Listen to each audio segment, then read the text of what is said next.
Բարի երեկո, հարգելի հետևորդներ, եթերում ABC լուրերի գլխավոր թողարկումն է, ես Գարնին Թեֆյանն եմ, կարևորը նախ համարոտ։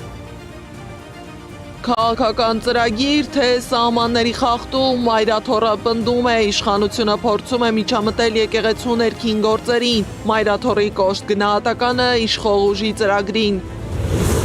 Սփյուռք, Մոսկվա, Գազիգին ու սահմանադրություն, Փաշինյանի ճեպազրույցը սուր հայտարարություններով ու հստակ բաժանումներով, ինչ ուղերձներ հնչեցին և ինչ քաղաքական ենթատեքստեր ունեն դրանք։ Բագրատ Սրբազանի և աջակիցների գործի նախնական դատալսումների փուլն ավարտվեց, տեղի է ունեցել դատական նիստը։ 18-ամյա Դավիթի աջակիցները բողոքի ակցիա են արել, ինչ են պահանջում դատախազությունից։ Դպրոցի դռները փակվում են, արտագաղթի դռները բացվում, Շիրակի մարզում տասնյակ դպրոցներ են փակվում։ Լիբանանը սգի ու փլատակների մեջ է, ինչ է կատարվում երկրում և ինչու չեն լռում թնդանոթի ձայները։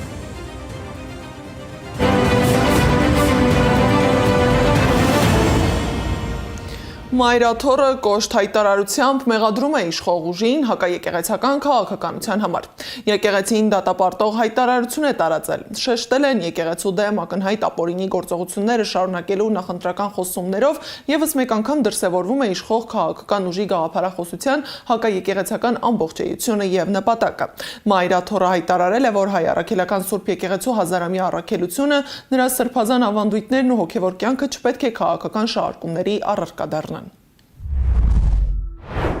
Կուսակցության նախընտրական ծրագրում եկեղեցու բարենորոգման, կանոնադրության վերանայման, ամենայն հայոց կաթողիկոսի հեռացման և կաթողիկոսական նոր ընտրության անցկացման պարտադրվող օրակարգի ամրագրումը սահմանադրական կարգի, եկեղեցու ինքնակառավարման իրավունքի, խղճի ու կրոնի ազատության միջազգային հիմնարար սկզբունքների բացահայտ ոտնահարում է։ Եկեղեցու դեմ ակնհայտ ապօրինի գործողությունները շարունակելու նախընտրական խոստումներով ևս մեկ անգամ դրսևորվում է իշխող քաղաքական ուժի գաղափարախոսության հակաեկեղեցական ամբողջեությունը և նպատակը։ Տեղի է ունեցել նաև Բագրատ Սրբազանի ու աջակիցների գործի վերաբերյալ դատական նիստը։ Դատարանն ավարտել է նախնական դատալսումների փուլը, սկսվում են 18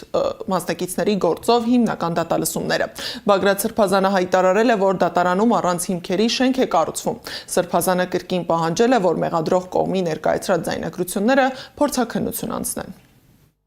Այդ շենքը հիմք չունի։ Հետևաբար, բազմիցս երբ մենք խոսել ենք, թե ինչից պիտի սկսի սա, սկսում է հիմքերից, հիմքերը որոնք են, նախորդ անգամ մեր պաշտպանները հստակ կերպով ասացին, այն ձայնագրությունների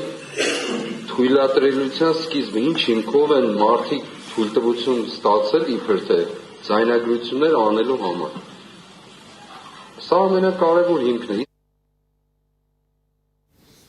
Հերթական հինգշաբթին հերթական սկանդալային հայտարարություններով։ Կառավարության նիստից հետո Նիկոլ Փաշինյանի ճեպազրույցը վերածվել է ներքին ու արտաքին քաղաքականության լայն օրակարգի ներկայացման։ Սփյուռքից ներդրումներին անդրադառնալով կոշտ տարանջատում է արել որոշ շրջանակների կոչել լուսանցքային։ Խոսել է նաև Վլադիմիր Պուտինի հետ սպասվող հանդիպման, ռուսական գազի հնարավոր թանկացման, սահմանադրության փոփոխության շուրջ իր դիրքորոշման մասին, հստակեցնելով, որ այն կարող է տեղի ունենալ միայն հանրաքվեի միջոցով։ Ճեպազրույցի ավարտին հնչել են նաև կտրուկ ու անձնական երանգ ունեցող պատասխաններ, քաղաքական քննարկմանը հաղորդելով լրացուցիչ լարվածություն։ Մանրամասները ռեպորտաժում։ Հինգշաբթի կառավարության նիստից հետո վարչապետ Նիկոլ Փաշինյանի ճեպազրույցը վերածվեց մի ամբողջական քաղաքական օրակարգի ամփոփման, Սփյուռքից եկող ներդրումներից մինչև Մոսկվայի հետ հարաբերություններ, գազի գին ու սահմանադրություն։ Նախ ներդրումների մասին, վերջին տարիներին Սփյուռքից Հայաստանի Հանրապետություն ներդրումների էական ակտիվացում է նկատվում, ընդգծում է Փաշինյանը, բայց մի կարևոր բայց կա։ Եվ այսօր բազմաթիվ մարդիկ, ովքեր իրենց վերապահում են Սփյուռքի անունից խոսալ, ընդհանրապես Սփյուռքի մարդու մարդկանց հետ ոչ մի կապ չունեն, այսինքն ինչ որ գրասենյակներ կան, խմբեր կան, ովքեր ակումբներ կան, ովքեր տենց իրանց վերապահում են Սփյուռքի անունից խոսալ։ Ընդհանրապես ես ուզում եմ պաշտոնապես ասել, որ այդ մարդիկ ընդհանրապես Սփյուռքը չեն, իրանք Սփյուռքից են անհերքելիորեն, բայց իրանք Սփյուռքը չեն։ Բայց միաժամանակ հստակ գիծ է քաշում Սփյուռքի որոշ շրջանակներ իր ձևակերպմամբ լուսանցքային են եւ էական ազդեցություն չունեն։ Հայաստանի կառավարությունը այդ կազմակերպությունների հետ ընդհանրապես ավելի կոշտ ու ավելի քիչ գործ է ունենալու եւ ի վերջո ընդհանրապես գործ չի ունենալու։ Շարունակելով արտաքին քաղաքականության թեման, Մոսկվայից վերջերս վերադարձած երկրի ղեկավարը պատրաստվում է հունիսի երկրորդ կեսին կրկին հանդիպել Պուտինի հետ։ Նրա խոսքով ներկայում Հայաստան-Ռուսաստան հարաբերությունները գտնվում են կառուցողական տրանսֆորմացիայի փուլում եւ ինքն այդ process-ը գնահատում է դրական։ Ավելին, շեշտում է, թե բարեկամական երկխոսությունից դուրս չեն գալու եւ շարունակելու են այդ ճանապարհով։ Քանի դեռ կա հնարավորություն համատեղել այն քաղաքականությունները, որոնք մենք վարում ենք ԵԱՏՄ եւ Եվրոպական միության ուղղությամբ, մենք այդ քաղաքականությունները կհամատեղենք։ Երբ կգա անհամատեղելիության պահը, մենք կկայացնենք ժողովրդի հետ որոշումներ։ Քանի դեռ այդ պահը չի եկել, ես որևէ լրացուցիչ բան ասելու անհրաժեշտություն չեմ տեսնում։ Ռուսական կողմի վերբալ հակազդեցությունը կարծեք թե ստիպել է իշխանություններին այս փուլում գոնե թե նախընտրական ժամանակահատվածում գնալու հռետորաբանության մեղմացման։ Իհարկե ասել, որ սա կվերածվի արտաքին քաղաքական գծի, ես չէի շտապի, ընդհակառակը կարծում եմ սա ոչ թե արտաքին քաղաքականության մասին է, այլ սա ներքին քաղաքականության մասին է եւ լիովին տեղավորվում է նախընտրական հռետորաբանության մեջ։ Լրագրողների ուշադրության կենտրոնում նաև ռուսական գազի գնի հնարավոր թանկացումներ։ Ինչ կանի Հայաստանը այդ դեպքում։ Փաշինյանը մեկ պատասխան ունի։ Շվեյկը ասում էր, եթե իմ մորաքույրը տղամարդ լիներ, ես նրան քեռի կասեի։ Հիմա գալիս եք եթե։ Իսկ եթե չլինի, ինչ են անելու նրանք, ովքեր հիմա ասում են, որ եթե լինի, ինչ է անելու կառավարությունը։ Հայաստանը վաղուց պատրաստ է բոլոր սցենարներին, բայց ելի ուզում եմ ասել, որ ամեն դեպք պետք է խորանալ, փաստական հանգամանքը նայել։ Վերջերս հատկապես Հայաստանում շատ են խոսում տնտեսական փոխկապակցվածության եւ այլնի մասին, իբրև թե սա դուրս քաղաքական լծակ է, որպեսզի չլինի երկրների միջև հակամարտություններ եւ այլն, սա լավագույն ապացույցն է, որ տնտեսական եւ էներգետիկ փոխկապակցվածությունը ոչ միայն տալիս է անվտանգության երաշխիքներ, այլ ընդհակառակը ստեղծում է լրացուցիչ ռիսկեր։ Սա այդ ռիսկերից մեկն է, որ դոմինանտ պետությունը ունի լծակներ, քո վրա ազդելու։ Սա իրական լծակ է եւ այդ այս կամ այն պարագայում բնականաբար կկիրառվի։ Խոսելով սահմանադրության ու ներքաղաքական հարցերի մասին, Փաշինյանն ասում է, որ սահմանադրությունն ընդունելու միայն մեկ տարբերակ կա՝ դա համաժողովրդական հանրաքվեն է։ Նա բացառում է նոր սահմանադրություն ընդունելու որևէ այլ հնարավորություն։ Միաժամանակ անդրադարձել է նաև գործարար Սամվել Կարապետյանի վերաբերյալ իր հայտարարությանը, պնդելով, որ այնտեղ որևէ սպառնալիք չի եղել։ Կարծում եմ, որ ձեր նշած անձը այն խոստումները, որ տվել է որոշ շրջանակների, որոնք նաև Հայաստանից դուրս գտնվող որոշ շրջանակների, որոնք որոշակի բան ունեն, լծակներ ունեն նաև իր ունեցվածքի վրա, ակնհայտ է, որ ինքը իր ստանձնած պարտավորությունները չի կատարելու եւ ակնհայտ է, որ այդ ամբողջ ունեցվածքը իր ձեռքից վերցվելու է։ Եվ վերջում պատասխանելով լրագրողի հարցին, որ եթե չընտրվի վարչապետ, որտեղ է հայտնվելու բանդում, Փաշինյանը պատասխանել է, որ իր կյանքում բոլոր հնարավոր տեղերում եղել է եւ իրեն ոչ մի բանով չեն զարմացնի։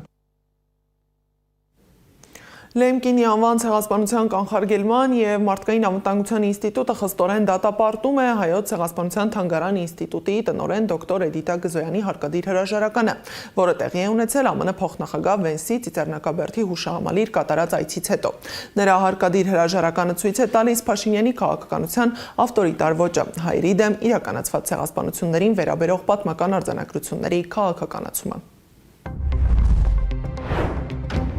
Քանի որ կարգավորման գործընթացը միակողմանի է, Հայաստանի կառավարությանը հանձնարարվում է վերանայել հայերի պատմություն, իր ավելի հզոր հարևաններին հարմարվելու համար, ինչպես վարչապետի վերջին քայլն է հստակեցնում։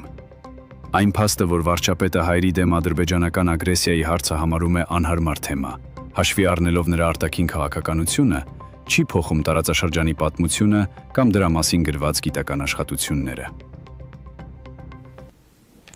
Արտաքին ու ներքաղաքական դաշտի զարգացումների նախընտրական գործընթացի ու տարածաշրջանում տեղի ունեցողի մասին զրուցելու է միջազգայնագետ Հայաքվե ազգային քաղաքացիական միավորման անդամ Մենուա Սողոմոնյանի հետ։ Բարի երեկո, պարոն Սողոմոնյան, շնորհակալ եմ, որ շնորհակալվեցիք մեր տաղավար։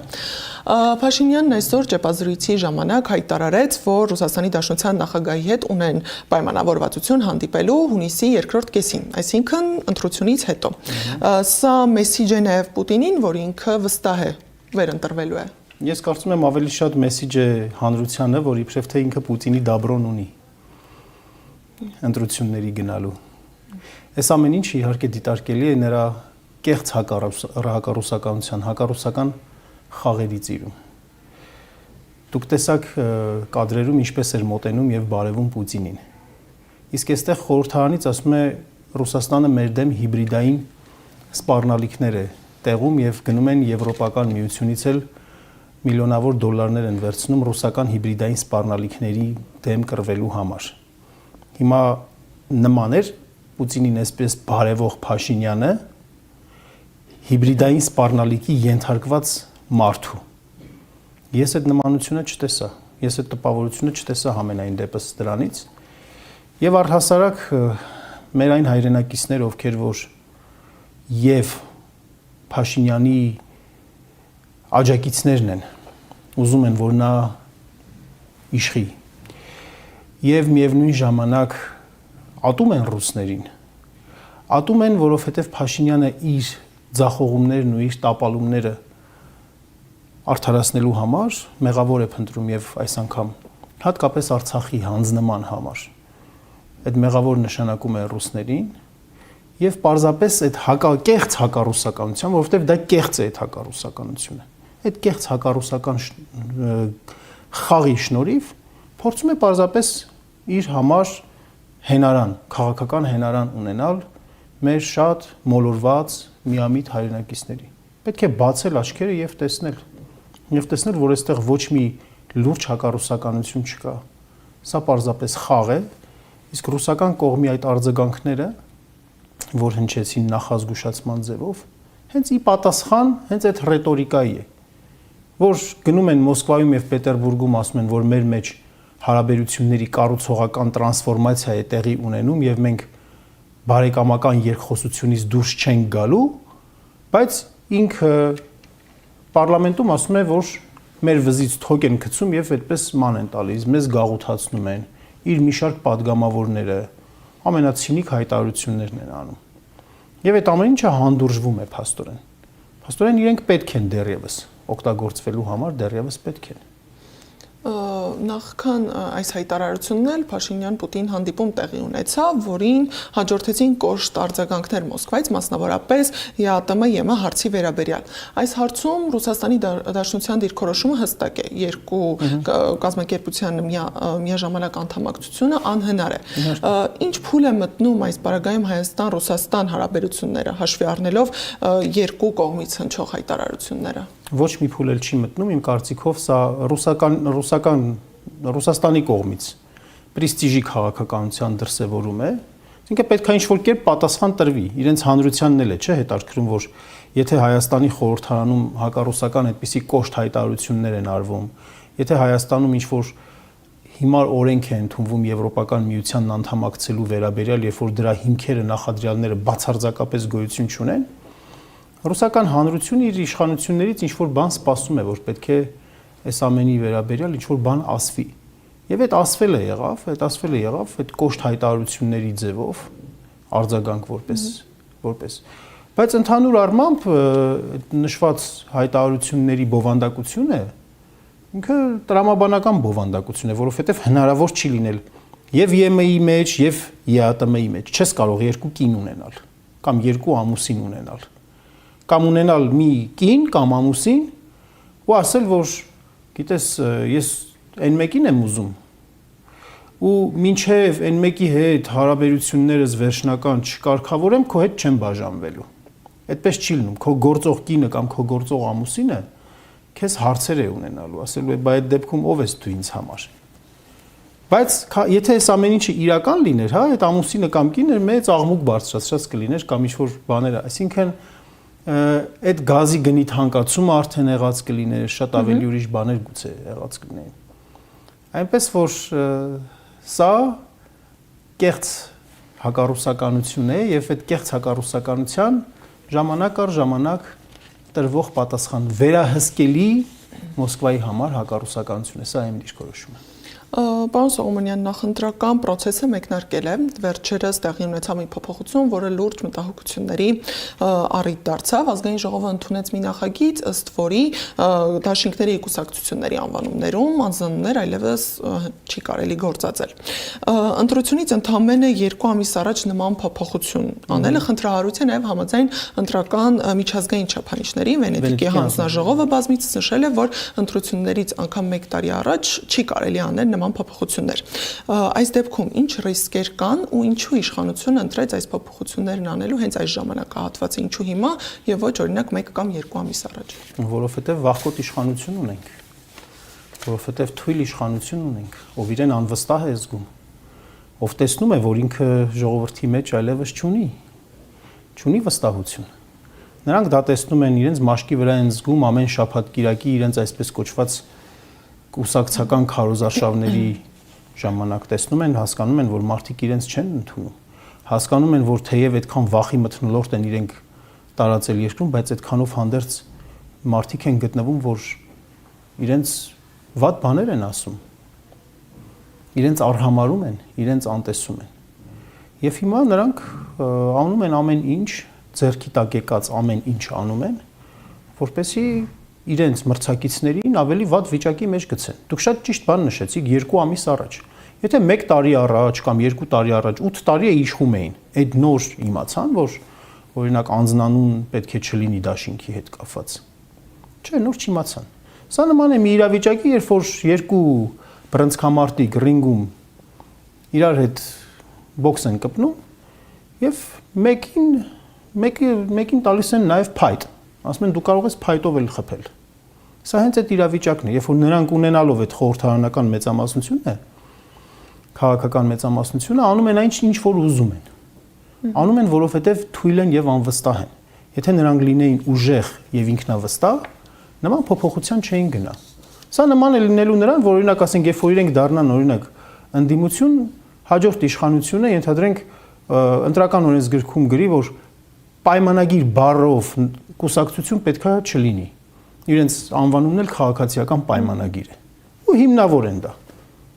Հիմնավոր են եւ ասեն պայմանագիր անունով կուսակցություն չպետք է լինի։ Հասկանալի է, որ իրենք շատ վախեցած վիճակում են բնականաբար, այդ վախերը շատ լուրջ հիմքեր ունեն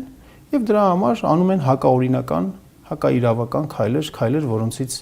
որոնց մասին ինչպես դուք նշեցիք, պատկան մարմինները Վենետիկի հանձնաժողովը մասնավորապես ասել է, որ դա չի կարելի այդպիսի բաներ անել։ Իսկ ինչ ռիսկեր կան, սա կարող է արդյոք խառնել ընդդիմության հաշվարկներն ու ազդել ընտրության ձայների վրա։ Իրենք այդ հույսով են անում, բայց ես կարծում եմ, որ ոչ։ Ես կարծում եմ, որ ոչ, որովհետև այս ժամանակահատվածը բավական տևական է, որպեսզի ուժեղ Հայաստանը առանց Սամվել Կարապետյան անվանել հանրային գիտակցության մեջ բավական այդպես հստակ իդենտիֆիկացվի։ Իշխող ուժը ընտրել է իր նախընտրական նարատիվը, պատերազմ կամ խաղաղություն։ Այս թեզը իհարկե ոչ այս ակտիվությամբ գործածել է նաև 2021 թվականին։ Ինչու է իշխող ուժը կրկին վերադառնում նույն մեսիջինգով եւ արդյոք հասարակությունը ժամանակի ընթացքում իմունիտետ ձեռք չի բերում նման քարոզչության նկատմամբ։ Երբ որ տեսնում են, որ պոպուլիզմը, դատարկ խոստումնաբանությունը այլևս չի աշխատում կամ շատ քիչ է աշխատում, գնում են հաջորդ գործիքի հետևից, ահաբեկման, պատերազմով վախեցնելու գործիքի հետևից։ Բայց բանականություն ունեցող մարդիկ հարց են չէ տալիս։ Ինչ երկրում ենք մենք ապրում։ Պարադոքսների երկրում ենք ապրում։ Նույն մարդը գալիս է երիտասարդներին, դպրոցականներին, ասում է կրթվեք, կրթվելը լավ բան է, կրթությունը լավ բան է։ Կրթության մասին է խոսում, հետո գնում է այդ նույն երիտասարդը նրան ուղիղ եթերից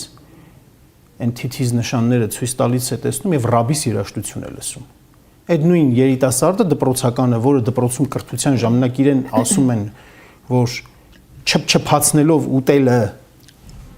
անքաղաքավարի բան է, բայց տեսնում է իր երկրի առաջին դեմքին հենց այդ ձևով։ օրինակ, բայց այդ նույն առաջին դեմքը ասում է գնացեք կրթվեք։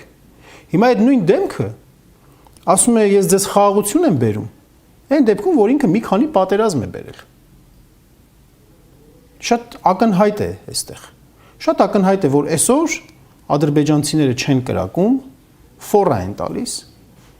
եւ դրա դիմաց գին կա, այսպես ասած ստանալիք կա։ Աստված մի արածի, եթե ինքը վերընտրվի, իրենից այդ ստանալիքները այսպես կոչված վերցնելու են։ Այսպես կոչված անկլավների տեսքով Տիգրանաշեն են պահանջելու, ոսկեպար են պահանջելու, Սոֆուլու Բարխուդարլու են պահանջելու, քանի որ առանց պատերազմի ստանում են ինչ որ ուզում են։ Երբ էլ որ հանկարծ ինչ որ ջղաձգումներ է ցույց տալիս կամ ինչ որ նշաններ է ցույց տալիս, այդ ագրեսիան հանգիստ գործադրում են, անում են։ Այսպիսով այդ դա եւս այդ պատերազմի միջոցով պատերազմի մտրակը ժողովրդի գլխին ճոճելը էլի իրեն չի արդարացնում։ Էլի մարդիկ հասկանում են, որ եթե քո նման շնորհք, կարողություն ունեցողը կկարողանա կանխել պատերազմը, ապա նորմալ մարդիկ շատ ավելի նորմալ ձևով կկարողանան կանխել։ Բայց քո կանխածը ոչ թե լինում է ուժեղանալու, դիվանագիտության, խելքն ու ուժը ցույց տալու միջոցով, այլ քո չակերտյալ կանխումը, որը նշանակում է շարունակաբար թուլացում, լինում է պարզապես թշնամու քմահաճույքներն ու պահանջները առատորեն բավարարելու միջոցով։ Այսինքն կարծում եք, որ այս թեզը ավելի կխորացնի հասարակության անվստահությունը։ Ես կարծում եմ, որ հասարակությունը արդեն բավական եւ սոցիոլոգիական հարցումներն են դա ցույց տալիս։ Տեսնում են, որ չի աշխատում։ Այս մարդը, որ ունակ չէ։ Նույնիսկ նորմալ մի բանով էին այսքան ժամանակ գլուխ կովում, ասֆալտ անելով են գլուխ կովում, կարծես սուի պետ ենք մենք ընտրել։ Եթե նորմալ ասֆալտ չեն կարողանում այսպես անել։ Ինչի մասին է խոսքը։ Ինչ մեծ թեմաների տակ մտնելու մասին է խոսքը։ Ինչպես կարող են նրանք խաղաղություն բերել, երբ որ խաղաղությունը մի իրավիճակ է, երաշխավորված խաղաղություն է։ Երբ որ դու կարողանում ես ապահովել միջազգային կոնսենսուս քո խաղաղ լինելու հարցի շուրջ։ Իսկ դա նշանակում է, որ քեզ լուրջ են ընդունում տարբեր մայրաքաղաքներում։ Շատ ակնհայտ ենք մենք տեսնում, անգամ առանց տեքստեր կարդալու ենք մենք տեսնում, որ այս մարդկանց լուրջ չեն ընդունում ոչ միտեղ։ Պարզապես բոլորին պետք է խառնակ ժամանակում պետք է ունենալ ինչ-որ մի հատ թույլ երկիր, որը որ խնդիրներ չառաջացնի, պայմանագրային պարտականությունների մասին չհիշեցնի, չկարողանա դա անել ճկուն ձևով, դիվանագիտական ձևով։ Բոլորին էլ նորմալ է, որ մի ավելորդ գլխացավանքից փաստորեն ազատված են։ ԿՊ ներկուսակցական քարոզարշավն առանց միջադեպերի չի անցնում, մետրոյում Արցախցի կնոջ հետ վեճը ու մեղադրանքները ատելության խոսքի մեծ չափաբաժնով, Ծաղկազարդի օրը եկեղեցում տեղի ունեցած առողջական խնդիրներ ունեցող 18-ամյա տղային ինչու են կալանավորում։ Փաշինյանը վախենում է նոր սերնդից, գուցե այդ տարիքային հենց այդ շեմում ինքը աջակիցներ չունի եւ ավելի քիչ են եւ մտավախություն ունի, որ հենց այդ սերունդն է, որ ավելի համարձակ է։ Այո, ես այդ տեսակետը ընդունելի եմ համարում։ Տեսեք ինքը ում է կալանավորել տվել։ Երիտասարդի, 18 տարեկան երիտասարդի, որը հայաստանյա ծառայքելական եկեղեցու հետևորդ է, որը պատարագի է մասնակցում, պատարագամատույցը ձեռքին ու ակնհայտ ես տեսնում եմ նաև, որ խորը հավատացյալ է այդ տղան։ Սա նրա գաղափարական, սա նրա օնտոլոգիական հակապատկերն է։ Եվ հենց այդպիսի մարդուն թիրախավորելը, այդպիսի մարդուն արժեզրկելը, այդպիսի մարդուն դարձնել քննարկումների եւ վատաբանությունների առարկա, այո, նրա նպատակն է նաև եկեղեցու հեղինակազրկումը եւ եկեղեցու հավատացյալների հեղինակազրկումը հենց այսպիսի նաև միջադեպեր օգտագործելով, հաշվի չառնելով, որ տղայի կրթության իրավունքն է խախտվել, տղայի առողջության իրավունքն է խախտվել։ Այո, եւ նա նոր մենք իմացանք տեղեկություն, որ գանգուղեղային տրավմայի մասին է խոսքը մեր ստացած տեղեկություններով նաև։ Եվ սա եւս ցույց է տալիս, որ 18-ամյա տղային պատերազմ հայտարարած երկրի վարչապետը ինքը թույլ մարդ է։ Ինքը եթե ուժեղ մարդ լիներ, նախ այս ամեն ինչի մեջ չէր լինի, եւ երկրորդ դու մտնում ես եկեղեցի, ես քեզ հայտարարում ես որպես եկեղեցու հետևորդ ու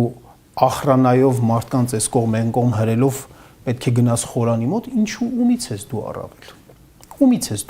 Եկեղեցու ներսում գոնե մարդիկ բոլորը հավասար են իրար։ Այդ որ գնում ես կառավարման ակադեմիա որպես ուսանող ու ամեն անգամ ռեկտորը դուրս է գալիս քեզ ընդունում է, դու ասում ես դե իմ կարգավիճակից ելնելով, դու եկեղեցում ինչ կարգավիճակ ունես, Աստծո տանը դու ինչ կարգավիճակ ունես, որ քո ախրանան պետք է տարբեր մարդկանց բրթի, հրի, խփի մի կողմ, որ դու այդպես առոք-փառոք գնաս խորանի մոտ կանգնես, քո կարգավիճակը ընդգծես, հա դու եկեղեցի գալիս ես մեղքերի թողության համար, թե գալիս ես քո կարգավիճակը ընդգծելու համար, թե քաղաքական քարոզչությամբ զբաղվելու համար։ Հակաեկեղեցական արշավին անդրադառնանք, կարծես այդ արշավը առաջվա թափով չի ընթանում կամ համենայն դեպս իշխանությունը փորձում է այդ տպավորությունը ստեղծել, որովհետև վերջին շրջանում Նիկոլ Փաշինյանը երբ այցելում է եկեղեցի, եղել են դեպքեր բազմիցս, որ եւ պատարագի ժամանակ հնչել է կաթողիկոսի անունը, արդյոք այս դաշտում, այս պայքարում իրենք չհաջողեցին, տապալվեցին, թե հիմա ուղղակի այս փուլում, նախընտրական փուլում այս հարցում իրենց ավելորդ աղմուկ պետք չէ։ Իրենք ընդհանուր առմամբ են տապալված։ Կապ չունի, որ հիմա իրենք իշխանության են։ Կապ չունի, որ իրենք իշխանության են եւ բոլորից դրանով ցավ են պատճառում։ Բայց իրենք ընդհանուր առմամբ տապալված են։ Պատմական մեծ համատեքստի մեջ երբ որ նայում ենք, իրենք ընդհանուր առմամբ տապալված են։ Տապալված են գիտեք ինչու։ Նրա համար, որ եթե մինչև իրենց գալը մենք ճիշտ է, շատ ավելի երջանիկ էինք, Արցախ ունեինք, իրար չէինք ատում, բայց ինչ որ նաև թմբիր էլ կար։ Իրենց պատճառած ցավերը մեզ նաև շատ առումներով մեզ ստիպեց մտածել, մեզ ստիպեց իրար ավելի շատ սիրել, մեզ ստիպեց ավելի մեծ նպատակների մասին մտածել, մեզ ստիպեց մեր կյանքին ուրիշ աչքերով նայել, ավելի արժևորել մեր ապրած ամեն րոպեն։ Այս առումով իրենք տապալված են, ինչ որ իրենք ուզում են անել, չի լինելու։ Մեզ ավելի մոտ կանգնեցրեց մեր եկեղեցուն, հենց այդ իմաստով։ Հիմա բնականաբար ինչ որ տակտիկական նկատառումներից ելնելով, որ ուժերը չեն կարող այդպես բաշխել եւ հակաեկեղեցական պայքարի մեջ, եւ ի վերջո իրենք տեսան, որ հանրությունը իրենց այդ դեմագոգիային չի աջակցում։ Հա, որպես քաղաքական ուժ ուզում են այդպես խոսքից հետ չկանգնել եւ իրենց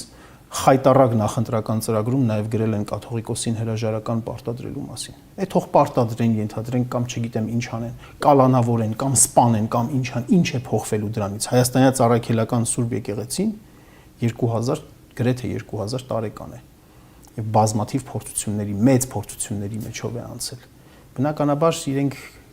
ինչ են այսպես շատ անցողիկ մի բան են։ Պարոն Սողոմոնյան, անդրադառնանք նաև տարածաշրջանում տեղի ունեցող իրադարձություններին, Իրանն ու ԱՄՆ-ն շուտով կնստեն բանակցային սեղանին։ Ով հաղթեց այս պատերազմում, ով ավելի շատ հաղթաթղթերով է նստում բանակցային սեղան։ Դժվար է այդ հարցին միանշանակ պատասխան տալու համար, պետք է նայել թե ինչ տեսանկյունից ենք մենք գնահատում, ռազմական տեսանկյունից ենք գնահատում, քաղաքական տեսանկյունից ենք գնահատում, սահմանված նպատակների տեսանկյունից ենք գնահատում, դեռևս դժվար է ասել եւ շարունակականությունը նաեւ։ Մենք հաճախ գայթակղվում ենք այդպես ցնցող նորություններ ասելու, մեկնաբանություններ ասելու տեսանկյունից, այդպես միանշանակ դատողություններ անելու տեսանկյունից, մոռանալով, որ գործընթացները անհրաժեշտ է մի քիչ ավելի մեծ հեռանկարի մեջ դիտել։ Այս պահի դրությամբ Ամերիկայի Միացյալ Նահանգների հայտարարած նպատակը փոխել Իրանում վարչակազմ տեղի չի ունեցել։ Այդ տեսանկյունից կարող ենք ասել, որ ձախողում է Ամերիկայի Միացյալ Նահանգների համար։ Ձախողում է, այո, ձախողում է։ Բայց միևնույն ժամանակ մեծ վնասներ կրել է Իրանը, այո, կրել է Իրանը։ Այդ վնասները դեռևս հասարակության վրա ազդեցություններ կունենան, ինչպիսի ազդեցություններ կունենան, ես իրանագետ չեմ, գուցե իրանագետի հրավիրեք, ավելի լավ պատասխան կտա, բայց հաստատապես կունենան։ Այս ամեն ինչը տարածաշրջանում նոր սպառազինությունների մրցավազքի տեղի կտա Ամերիկայի Միացյալ Նահանգները կներգրավեն այդ սպառազինությունների մրցավազքի մեջ, կսկսեն նոր այսպես իրենց ռազմական արդյունաբերությունը զարգացնել, այսինքն սցենարները շատ են եւ միանշանակ այս պահի դրությամբ ասել ով հաղթեց, ով պարտվեց, ժամանակային այս կտրվածքում Ամերիկայի Միացյալ Նահանգները իր խնդիրները չլուծեց, բայց այստեղից մենք մի կարևոր դաս ունենք քաղելու։ Այն որ այսօրվա պատերազմների մտածողությունը փոխված է եւ պաշտպանողական պատերազմները կարծես թե այլևս իրենց սպառել են։ Եվ անվտանգությունը ապահովում է նաեւ զսպման միջոցով։ Ասիմետրիկ, ոչ համաչափ քայլերի, ոչ համաչափ ռազմական գործողությունների միջոցով այն ինչ որ Իրանի Իսլամական Հանրապետությունը ի ցույց դրեց եւ ամբողջ աշխարհը տեսավ, ականատես եղավ, որ աշխարհի թիվ 1 գերտերությունը, գերհզոր տերություն Ամերիկայի Միացյալ Նահանգները, որ հաղթանակի վրա ոչ ոք չէր կասկածում եւ նրա նախագահը այդպես շատ բավական պատասխանատու հայտարարություններով էր հանդես գալիս, տեսավ քայլերը, Իրանի քայլերը։ Սրանից մենք պետք է դաս քաղենք, ոչ թե ժողովրդին անդադ պատերազմի բանով վախեցնելով, այլ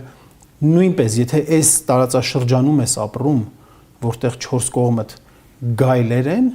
այո, պետք է մենք բազմից ենք ասել, պետք է լինես ոզնի, որ այդ գայլի համար պրոբլեմատիկ լինի քեզ կուլ տալը, չկարողանա քեզ կուլ տա, որովհետև փշերդ կխրվեն նրա կոկորդի մեջ։ Շատ շնորհակալ եմ։ Ես շնորհակալ եմ։ Հիշեցնեմ, որ ես զրուցում եմ միջազգայնագետ ՀԿՎ ազգային քաղաքացիական միավորման անդամ Մենուա Սողոմոնյանի հետ։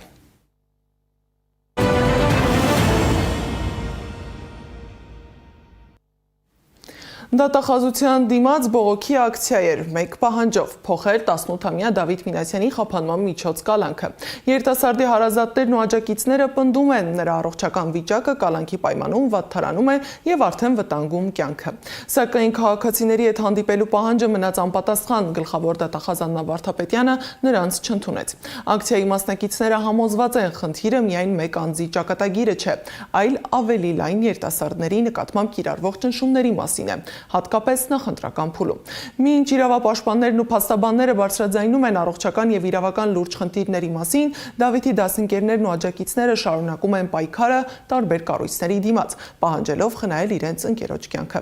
Ակցիային ներկայ է եղել Անիա Բաղյանը։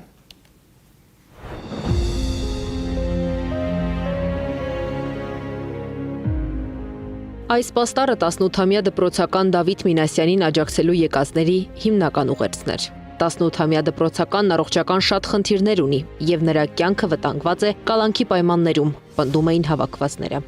Ստեղծված իրավիճակը կարող է անդառնալի ազդեցություն ունենալ նրա հոգեբանական վիճակի, կրթության եւ ապագայի վրա,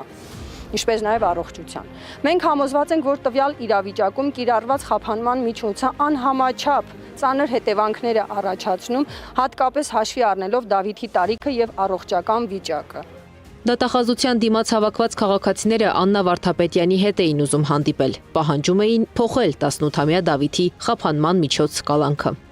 Ունի բազմաթիվ կրկնում եմ նորից, որտեղ խոսել ենք մայրիկի հետ, խոսել ենք պաշտպանի հետ, անհամատեղելի կալանքի հետ հիվանդություններ, այդ երեխան չպիտի լինի։ Ու ես այսօր այստեղ եմ ասելու այդ վերևի մարդուն, որ չպիտի էս երկրում խոսքը, չպիտի էս երկրում վերաբերմունքը, քաղաքական հայացքները եւ նման բաները միանգամից կալանքի տարվի, դա նորմալ չի։ Դատախազը չիջավ, չհանդիպեց քաղաքացիներին, իր գրասենյակում չընդունեց նրանց։ Միակ հնարավորությունը, որ տրվեց, դիմում ներկայացնելն էր։ Մեզ հասարակ մահկանացուներից չընդունեց, գուցե կոստյումով չէինք դրա համար։ Փաշինյանի հետ հանդիպումից հետո 2 ամսով կալանավորված Դավիթի դեմ չէ այս քայլերը։ Փաշինյանը պայքարում է 18-ից 25 տարեկան երիտասարդների դեմ։ Մեծ այդ զրույցում ընդգծել է 44-օրյա պատերազմում զոհված Դավիթ Գևորգյանի մայրը Ալիսա Գևորգյանը։ Հանցավոր ռեժիմ, հանցագործ ռեժիմ, որի գործունեությունը աղետ է, բոլորի համար, բայց հատկապես ես ինչքան հասկանում եմ 18-ից 20-25 տարեկան երիտասարդների համար։ Ինչով է պայմանավորված այս ուժի նման ատելությունը, այս հատկապես տարիքային այս շեմի խավի հանդեպ չեմ կարող բացատրել։ Միակ բացատրությունը, որ կարող եմ ունենալ, մեր հարևան ոչ բարեկամ երկրների գենետիկ ատելությունն է մեր ժողովրդի եւ նրա առողջ սերմի նկատմամբ։ Դավիթը գերազանց սովորող աշակերտ է, առողջական մի շարք խնդիրներ ունի, բայց դրանց հակառակ պարապում էր, որ բուհ ընդունվեր։ Շատ երազանքներ ունի։ Նա իր ոտքով պատարակի գնաց, հետո քրեակատարողական հիմնարկ տեղափոխվեց, կեղծ մեղադրանքներով, հետո պատգարակով հիվանդանոց։ Մտահոգիչ։ Ուղղակի այդքան։ Ոչ, Դավիթը լավ չի, Ժորժ ջան։ Դավիթը լավ չի։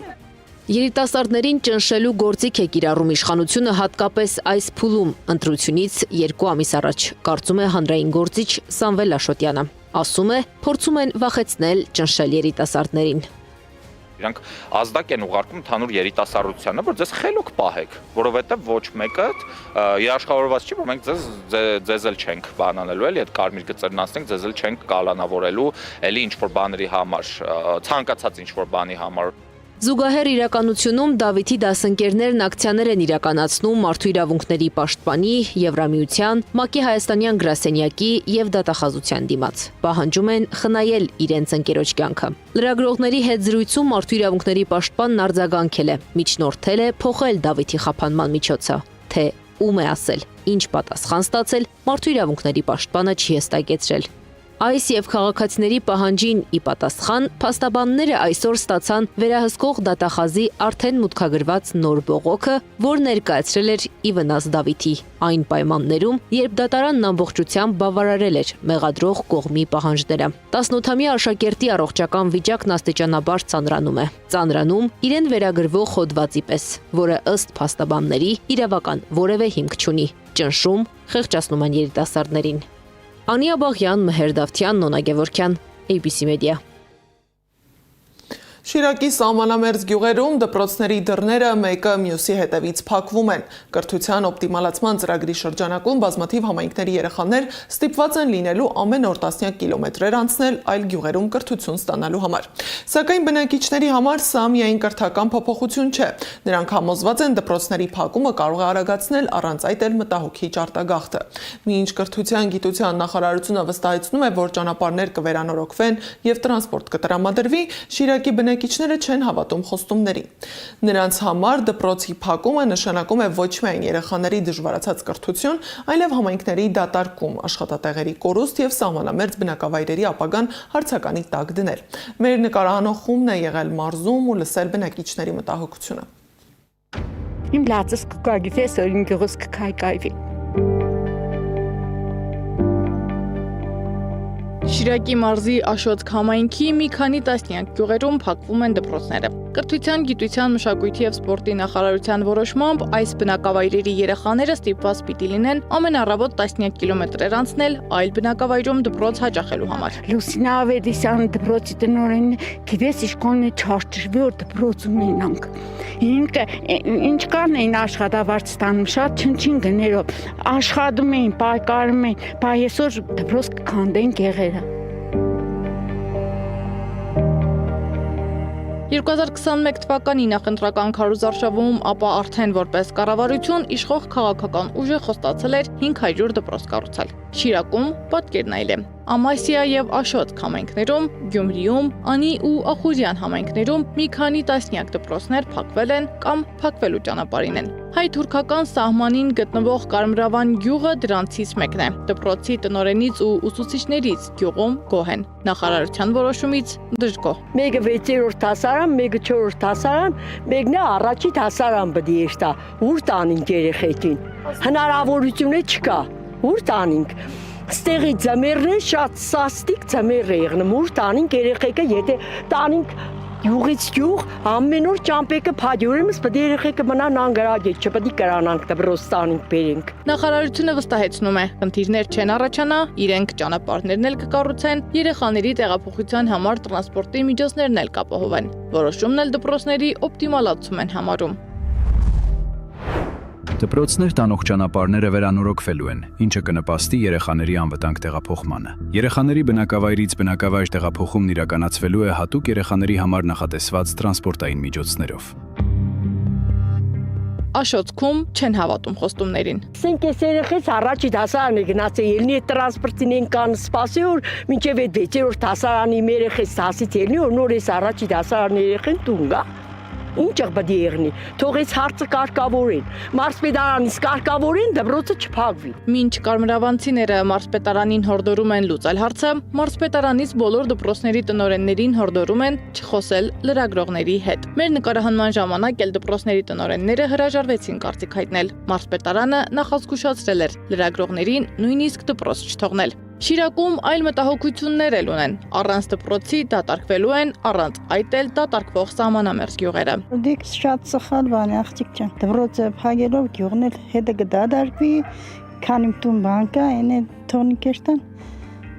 Գյուղը մնա անդերուտս։ Կարմրավանցի այս ընտանիքը չի պատրաստվում իրենց երեխաներին մի քանի գյուղ այն կողմ դպրոց տանել։ Փոքր են, ով կթողնի նրանց միայնակ մի քանի գյուղ գնալ ու վերադառնալ, ասում է ընտանիքի տատիկը։ Թորնիներս մեկ երկրորդ դասարանը, մեկն 4-րդ դասարանը։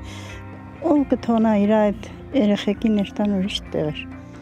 Դեղ էշտելուն ուրիշ գյուղեր էշտելուն կեշտան Լենինական, լավ քաղաք տեղեր կեշտան, մակուր իստակ տեսնես մեր ցեխնու չամուրն ու ձունը հարմի Արավոտ կայք բուկեր մեր մոդը։ Նույն մտահոգությունն ունեն Գոգհովիտում։ Սոցիալական վատ պայմաններն արդեն գյուղից հեռացրել են երիտասարդներին, հիմա էլ հերթն աշակերտներինն է։ Բացի դրանից, ուսուցիչներն էլ իրենց հերթին կմնան առանց աշխատանքի։ Փակվելու եզերին է, որը փակվելու դեպքում գյուղի բնակչությունը քերենա գյուղից։ Երեխաներին ուրիշ դպրոց հնարավոր չէ տեղափոխել, ինչ ձևի ուզում է տրանսպորտ տրամադրել, չի կարող սպասարկել։ Փոքր տարեկան երեխան գիտեք, որ խնամքի կարիք ունի, մյուս էլ հարցերը հետ աշխատատեղերը կվերանան գյուղի հետ 20-22 հոգի աշխատում են։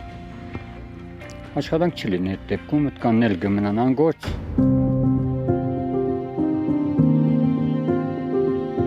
Հայ-թուրքական սահմանին ավելի մոտ մյուս շրջանում Ամասիայում եւս նույն իրավիճակն է։ Աղվորիկ գյուղի ուսուցիչներն ու աշակերտներն այլ գյուղում աշխատանքի ու դասի գնալ չեն ուզում։ Դպրոցները փակվելու հետ մտավախություն կա, որովհետև նախ առաջինը կրճատվեն աշխատատեղերը,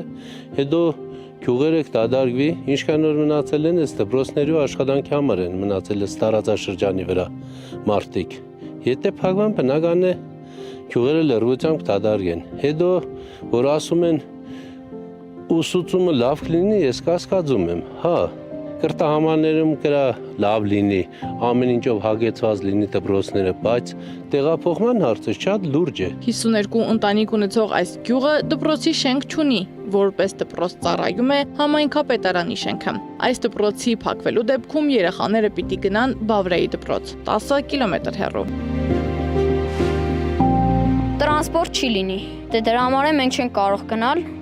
այդպես ճանապարհները որ փակվեն, չէ գյուղն եմ ուզում շենացնել։ Շիրակի սահմանամերձ գյուղերում դպրոցները փակելու որոշումը պարզապես կրթական փոփոխություն չէ, այն կարող է դառնալ հերթական հարվածը առանց այդ էլ դատարկվող համայնքներին։ Պաշտոնական խոստումները ճանապարհների, տրանսպորտի ու խնդիրներ չլինելու մասին շիրակցիներին չեն համոզում։ Այստեղ մարդիկ արդեն տեսել են չկատարված խոստումների գինը։ Եթե որոշումը չվերանայվի, Շիրակի այս գյուղերում դպրոցների դռները փակվելու հետ կարող են փակվել նաև տների դռները։ Սահմանն էլ ամայի։ Սեդա Մակարյան, Տարոն Ղանդիլյան, Աշոտ Բարբարյան, ABC Media։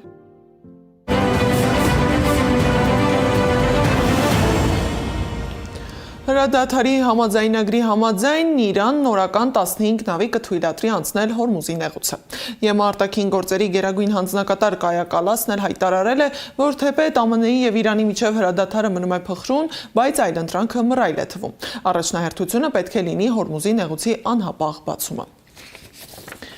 Իրանի փոխարտգործնախարարը հայտարարել է, որ ապրիլի 10-ին Պակիստանում ԱՄՆ-ի հետ նախատեսված բանակցությունների իրանական պատվիրակության կազմը կախված է այն հանգամանքից, թե ով է ներկայացնում ամերիկյան կողմը։ Սակայն պայթյունների ձայները չեն լռում Լիբանանում, Բեյրութը սգի ու փլատակների մեջ է։ Իրանի նախագահ Մասուդ Փեզեշքյանը հայտարարել է, որ Լիբանանի դեմ կրկնվող ագրեսիան նախնական հրադադարի համաձայնագրի կոպիտ խախտում է եւ հնարավոր համաձայնագրերի նկատմամբ անվստահության վտանգավոր ցուցիչ։ Այս ագրեսիաների շարունակությունը բանակցությունները կդարձնի անիմաստ։ Մեր մատները կմնան ձգանի վրա եւ Իրանը երբեք չի լքի իր լիբանանցի եղբայրներին ու քույրերին, գրել է Իրանի նախագահը։ Իսկ ինչ է կատարվում Լիբանանում, ռեպորտաժը։ 250-ից ավելի զոհ, ավելի քան 1000 վիրավոր, ավերված շենքեր ու փլատակներ։ Լիբանանը կրակների մեջ է։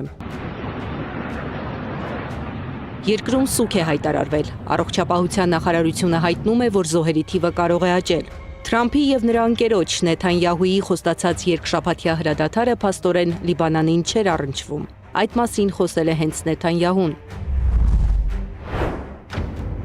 Իսրայելն աջակցել է Ամերիկայի Միացյալ Նահանգների նախագահ Դոնալդ Թրամփի ջանքերին, որոնց նպատակն է ապահովել, որպեսզի Իրանը այլևս միջուկային, հրթիռային կամ ահաբեկչական սպառնալիք չներկայացնի Ամերիկայի, Իսրայելի, Իրանի արաբ հարևանների եւ աշխարհի համար։